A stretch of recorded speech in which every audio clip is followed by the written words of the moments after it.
What is up, everybody? It's your boy Duty, back again with another video, and this time we're taking a look at our boy DSP's daily rap video after a very sad night. That's right. Apparently, our boy Mutahar and the Kino Casino folks stood up Phil last night for some reason. Late in the day, Mutahar decided he didn't feel up to streaming with DSP and just canceled. That's right. And you know the Kino Casino folks weren't gonna waste their time with Phil alone, so they just canceled on Phil and told him, "I'm sorry, but we gotta wash our hair tonight. Go do something else." Anyway, let's see what Phil had to say. By the way, yes, your boy Duty is still tracking the broken toilet streak. That's right, and how many? That is a counter where we count how many days it's been since Phil's toilet has been working. And today makes it 1,653 days. Oh my lord. Anyway, let's see what Phil had to say on the Daily Wrap. Good evening, everyone. Phil here, and welcome to the Daily Wrap for what was Tuesday, the 20th of August, 2024. A day that sadly did not go according to full plan. It was still an outstanding day regardless, and I had a ton of fun with the audience, so let's talk about it.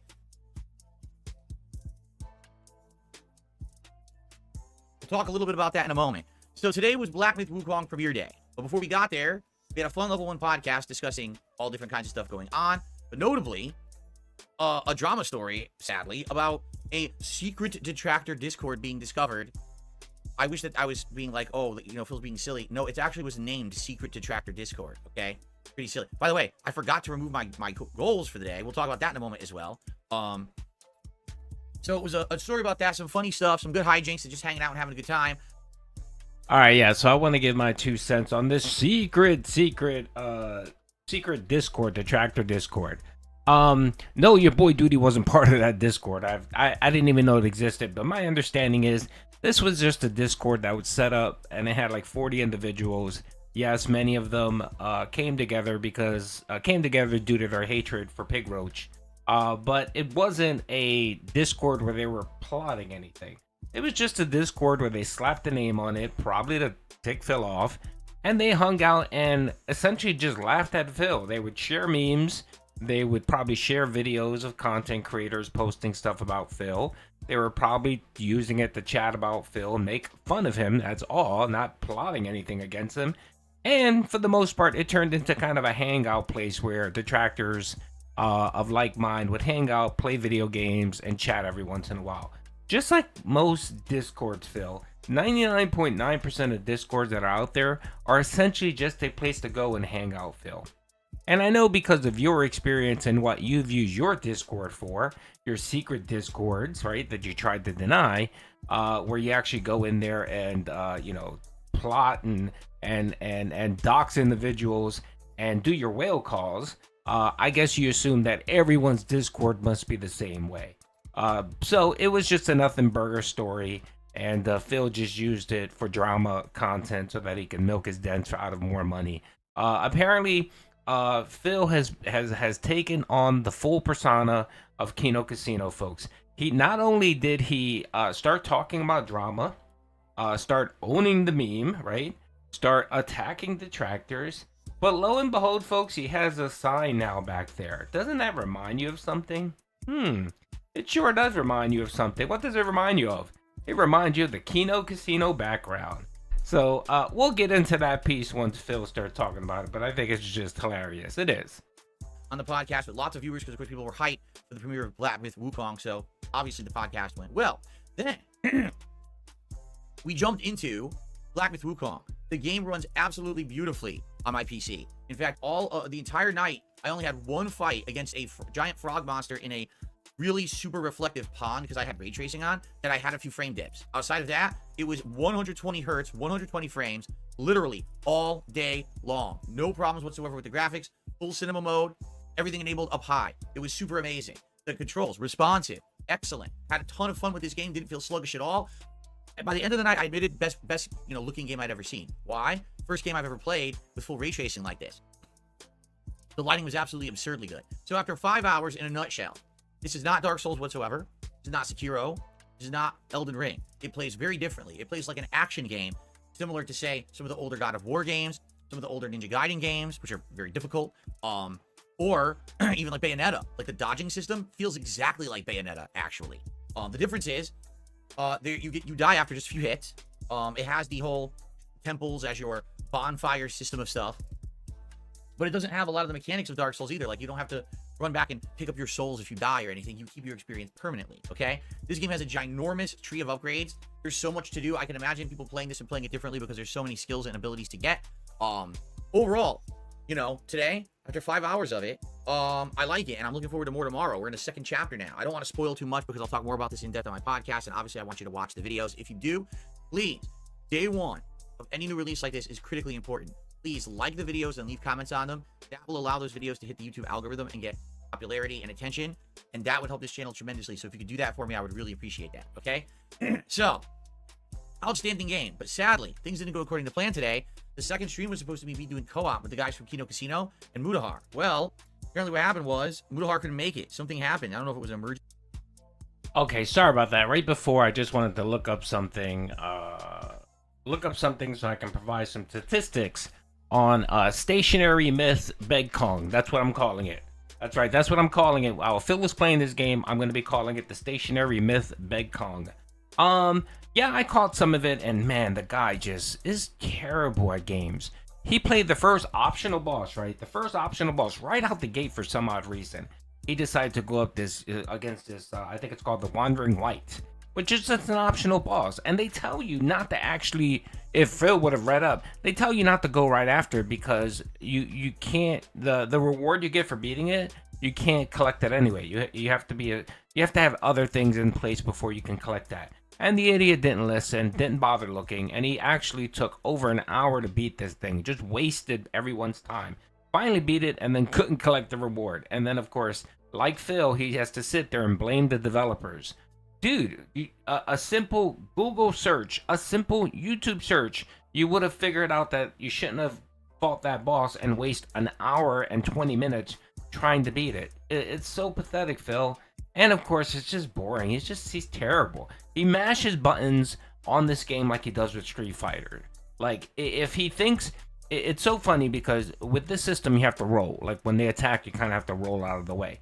You can see that he's clearly just mashing buttons because it's not a clean roll. It's kind of like a jump roll and like a fight. Like, it's just a mashup of nonsense. You could just see he's just mashing buttons. And it's not entertaining whatsoever. That's why it took him so long to actually beat a boss. And then he fought that similar boss after last night. And it literally took him another like 45 minutes to beat the damn thing. And it was the same exact boss.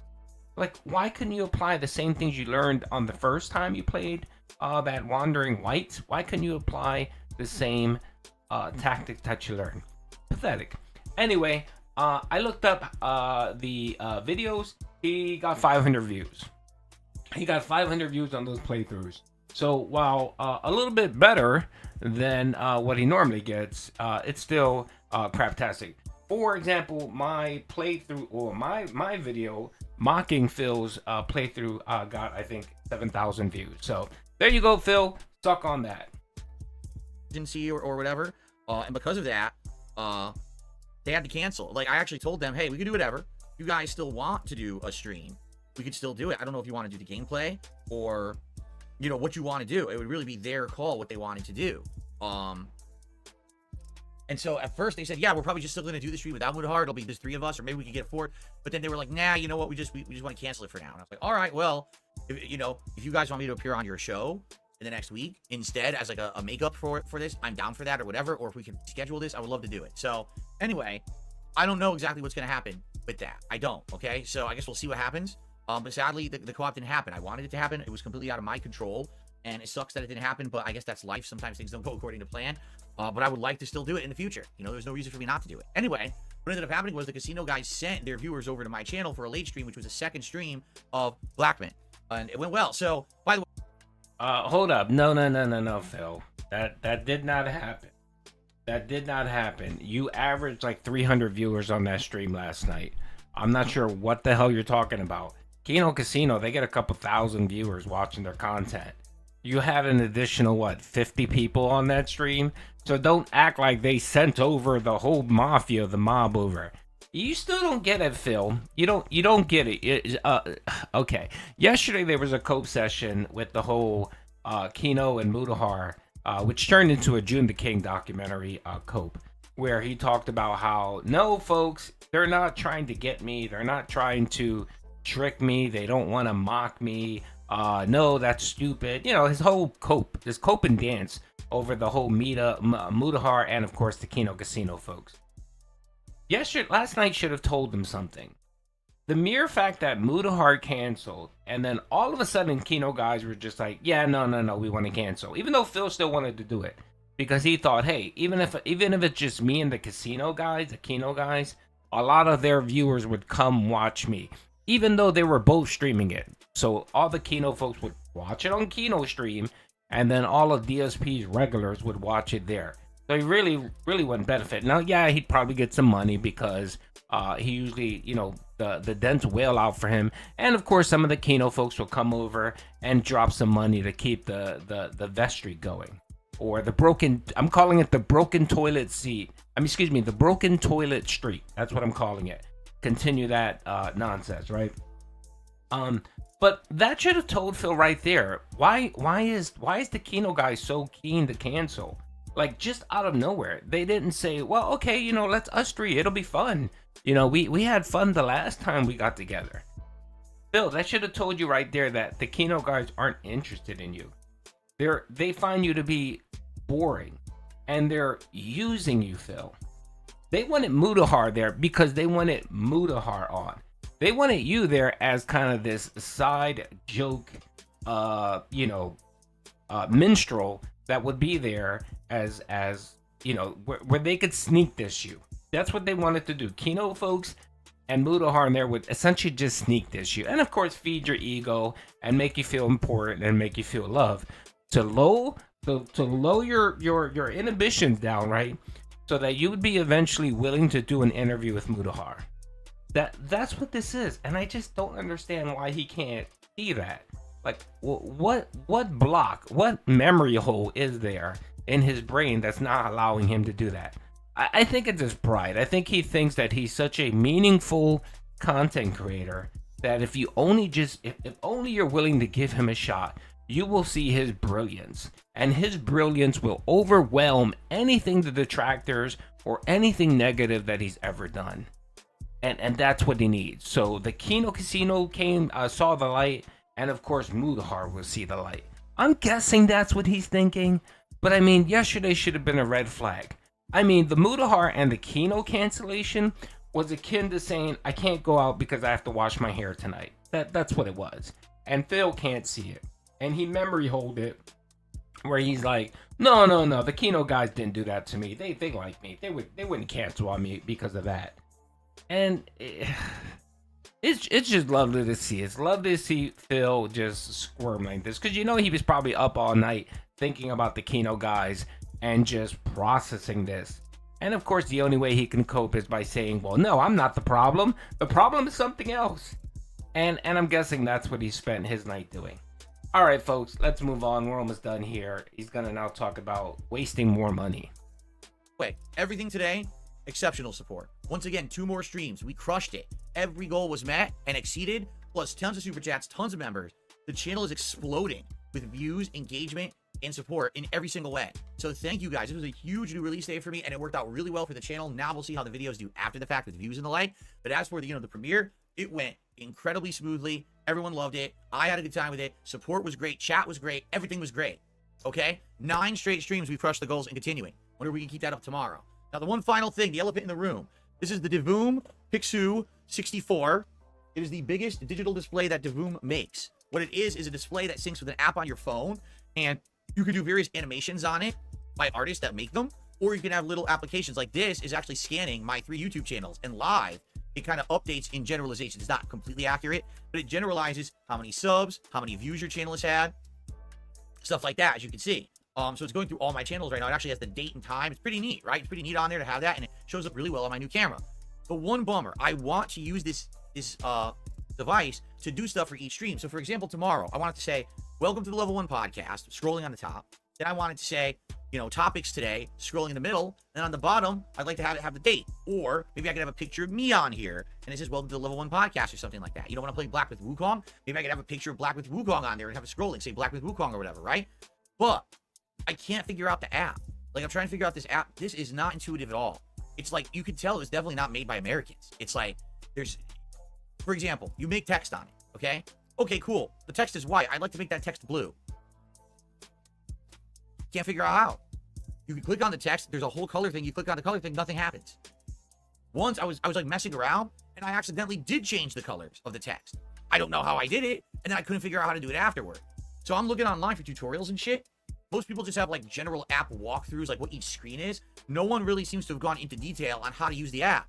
Artists apparently spend a ton of time with it and figure it out. But if someone like me, like, I can't figure it out. If anyone's ever used this Davoom app, and knows how to do like a scene in design mode, that's just basics. I just like to get like a picture in there and then have some text that moves and color the text in the background, or have several like text here. That's another thing. I can figure out how to put one thing of text and that's it. I can't figure out how to put like text. I can't figure it out. Like this, I could never make this because this has a scrolling text, but it also has text that changes. You know what I mean? I can't figure that out.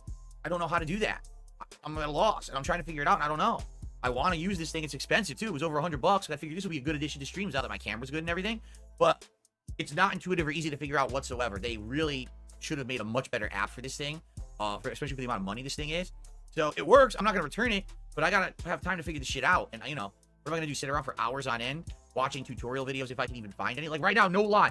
Right now on the Davoom app walkthrough from 3 years ago, someone is looking at it, trying to explain the different screens. So I'm listening, but I don't know if they're going to go into the design mode and try to make a screen or not. Like, no one seems to be doing that. So I would love advice on that. If anyone has a link to a tutorial or something about it, or maybe you worked on it on your own, you can give me the basics. I would love that feedback, okay? Because I'd love to use this tomorrow for the podcast, for the first stream of Black with Wukong, but I can't really figure it out right now, okay? Okay, cool. Now. Oh my lord, where to even start with this? Okay, so the first thing, of course, is just more money down the drain.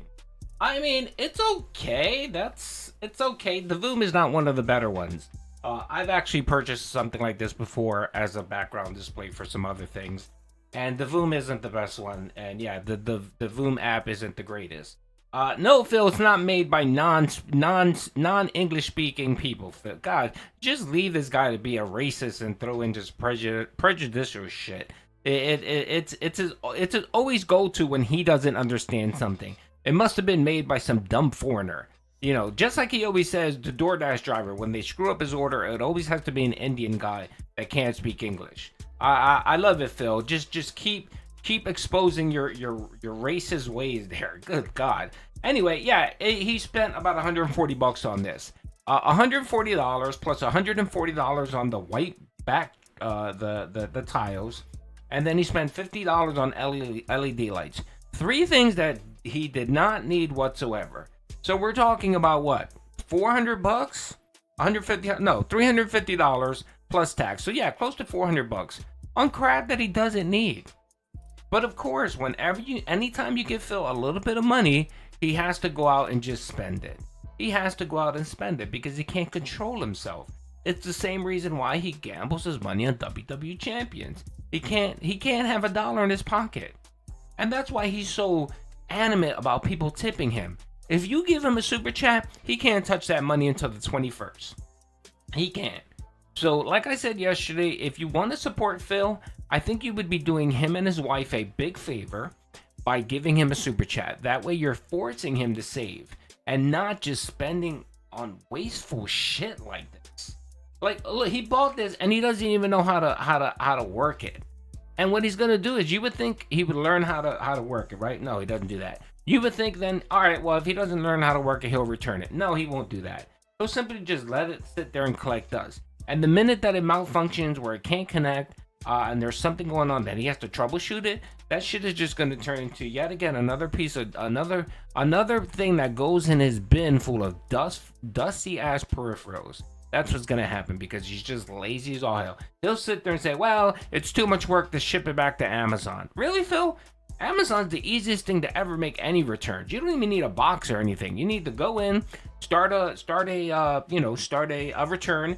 You get a barcode, and then you just drop it off at UPS. And if you want to be super lazy, you pay them $1.50 or whatever, and they come pick it up at your house. Amazon is probably the easiest place to make a return anywhere. But you know, he'll just stick it in a bin and have it collect dust for another 2 years until he decides he has no real content and he has to do a closet clean out. Pathetic, brother, pathetic. Anyway, this all ties into the whole broken toilet streak. We're now at $1,653. Those almost $400 that he had, he could have fixed his toilet without a problem. A plumber could have came in with the $400. He could have bought a brand new toilet and paid to have it put in under 30 minutes and have a nice running toilet. And he no longer had to use toilet bags to take a dump. He no longer had to be a sink shitter like he is currently. Anyway, hope you guys enjoyed the content. Peace out.